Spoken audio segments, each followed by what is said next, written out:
Get ready. 5 seconds.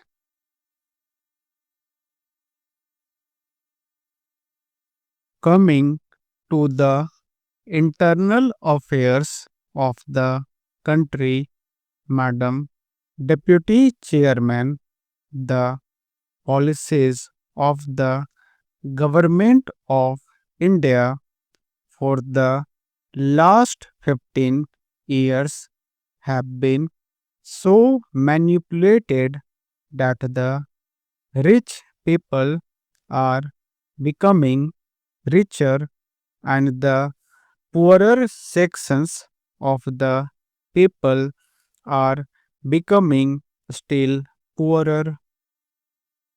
The committee that has been appointed to investigate into the question of the distribution of income has not yet given its verdict, but it is common knowledge that the people who are in the higher ups have become more rich and the people in the lower rung have become poorer.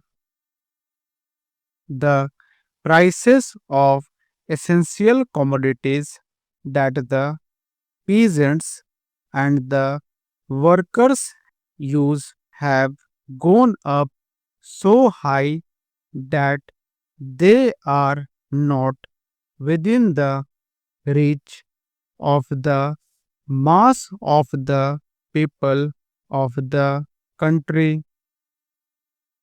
Government have not taken adequate steps to bring down the prices and to stabilize the prices as was recommended by the Food Grains Committee.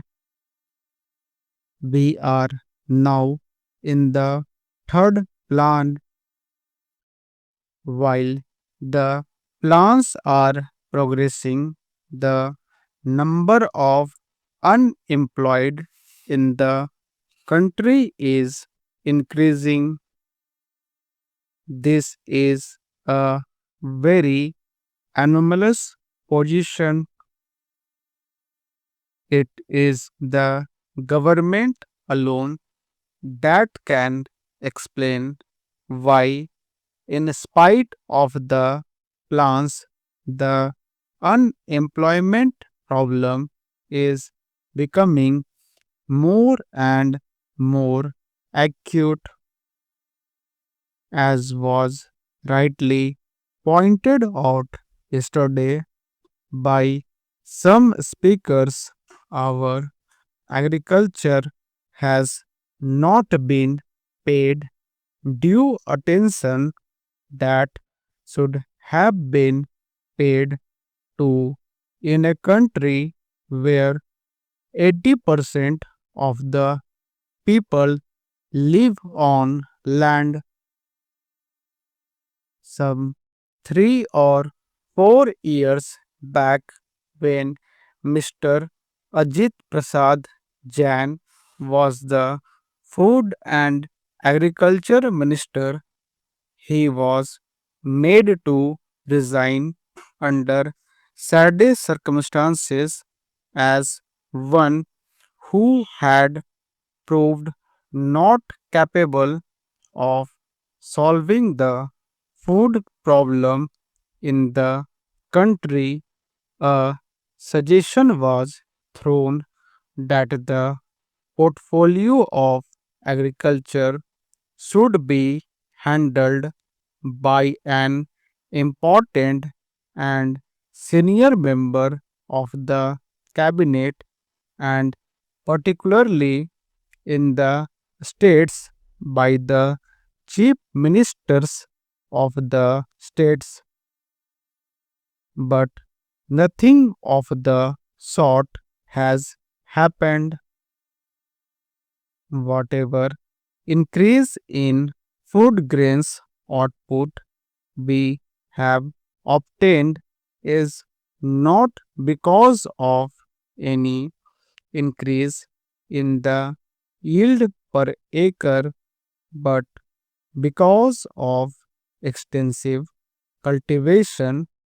More land has been brought under cultivation, and some irrigation facilities have now been provided, but the increase that we have seen is not in keeping with the demand that is necessary for us to feed 400 millions in India.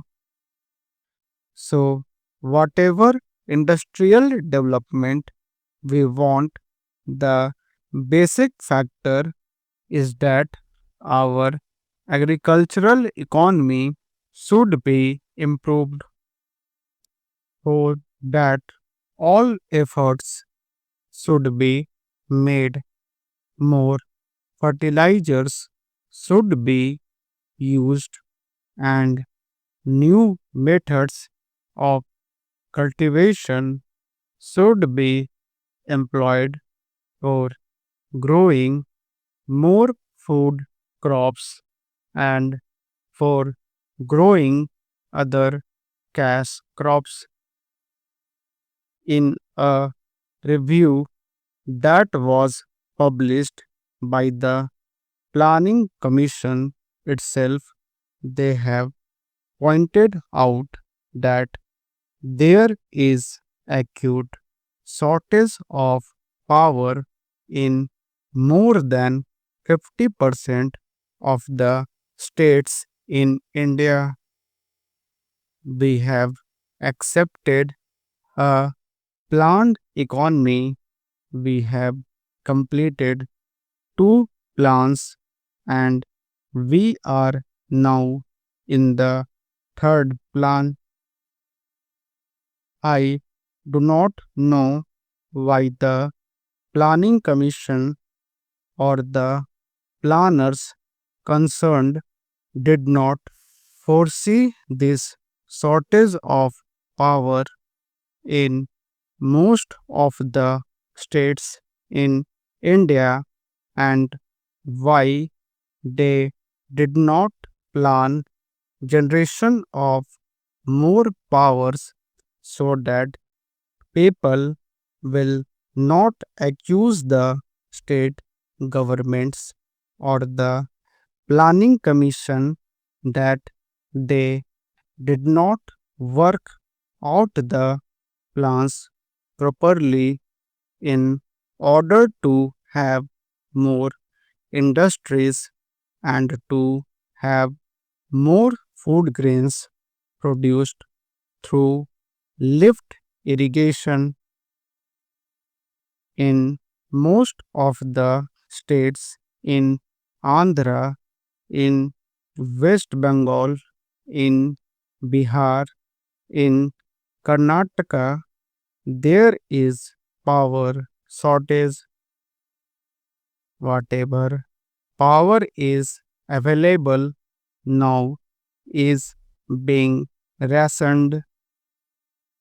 There are thousands of units of small scale industries which are not working for want of power, and there are thousands of lift irrigation pumps which are denied power supply for purposes of irrigating their lands, and whatever power is supplied, it is supplied during nights, which is not very convenient to make use of the power and use the power for agricultural purposes.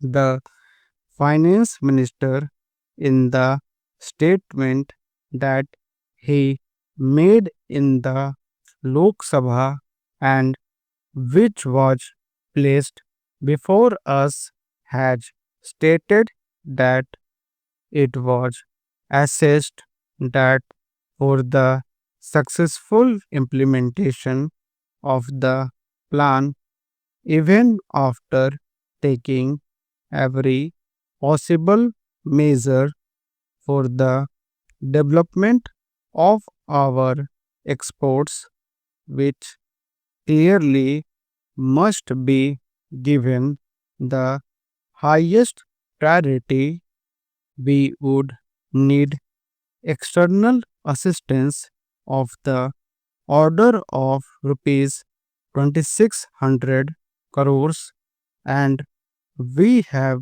however, been less successful in obtaining and utilizing the external assistance required for financing the imports necessary for our developing economy to industrialize our economy and to bring it on par with other well developed countries. We do need assistance, financial, technical, and other assistance. The finance minister was so hopeful that he was getting rupees 2600 crores of foreign aid from Aid India Club and other countries, but now he is not hopeful of getting that amount which is necessary to fulfill the targets in the third 5 year plan.